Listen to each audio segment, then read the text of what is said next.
மந்தக்காளி வத்த குழம்பு வைக்க போகிறோம். அதுக்கு ஒரு கடாய் வச்சாச்சு. அதில் நல்லெண்ணெய் ஊற்றிட்டேன். இதுக்கு ஒரு அரை ஸ்பூனு, மிளகு ஒரு அரை ஸ்பூனு, ஒரு சிட்டிக்கை வெந்தயம் எல்லாத்தையும் ஆட் பண்ணியாச்சு. வெங்காயம் கட் பண்ணி வச்சுக்கிறேன், அதை ஆட் பண்ணிக்கலாம். நல்லா வதக்கலாம். 15 பல்லு பூண்டை கட் பண்ணி போட்டிருக்கேன்.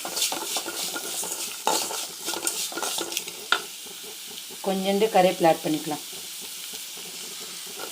மந்தக்காளி வத்தல் ஆட் பண்ணிக்கிறேன்.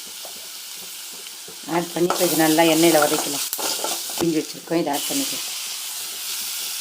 இது நல்லா வதக்கலாம். இப்போ இதில் 2 ஸ்பூன் குழம்பு மிளகாய் ஆட் பண்ணிக்கிட்டேன். மஞ்சாத்தூள் 1/4 டீஸ்பூன் மஞ்சாத்தூள் ஆட் பண்ணிக்கிட்டேன். இப்போ இது எல்லாத்தையும் மிக்ஸ் பண்ணி நம்ம வெங்காயம் தக்காளி வதக்கி வச்சுருக்கல அதில் ஆட் பண்ணிக்கலாம். தண்ணி ஆட் பண்ணி நம்ம நல்லா இந்த வத்த குழம்ப கொதிக்கிடலாம். ரொம்ப தண்ணியெல்லாம் வேணாம், கொச்ச உடனே சிறப்பிடும் வத்த குழம்பு. மந்தக்காளி வத்த குழம்பு ரெடி ஆகிடுச்சு.